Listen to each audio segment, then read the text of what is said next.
My goal is to meet and help as many apartment owners as possible by sharing real-time information gathered by my transactional volume, outreach to owners, and data. Hi everyone, today is May 11th, 2020. Still lots of conversations about COVID-19 and coronavirus. Wanted to talk about three topics real quick.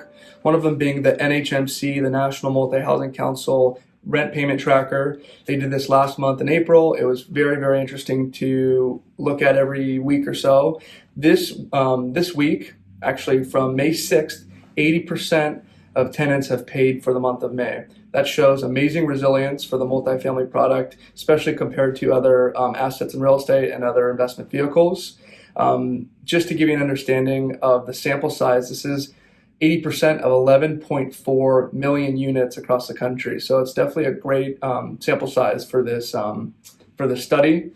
Another misconception and thing that's being brought up in conversation is that lenders are not financing on multifamily. A month ago, that was the case. There was a freeze in the market, and it was heavily due to lenders not playing ball.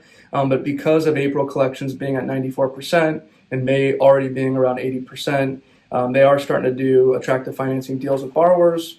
I can put you in contact with a loan broker to get exacts on interest rates and LTV. But from my conversations, it's about 60% LTV, still under 4% in most cases.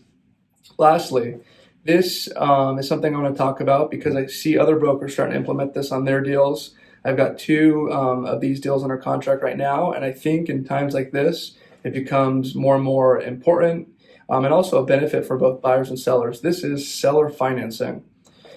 Some of you may have done seller financing in the past. It was common back in 08, 09. But for those that don't know, seller financing is a regular transaction deal where the seller, instead of a lender, acts as the lender.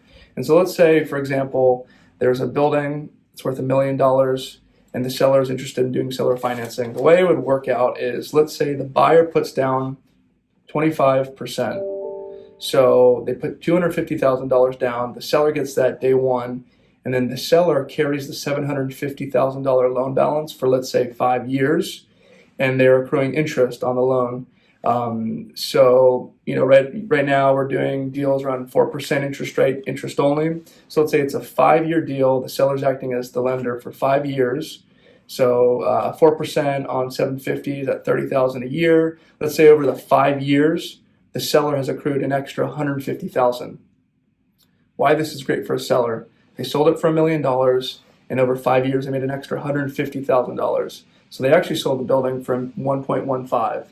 For those who are just totally liquidating, you can do the seller financing, and this increase in money that you make kind of shelters the capital gain. Sometimes it's even a wash. So that's a huge benefit for the seller. You actually make more money, you net more money.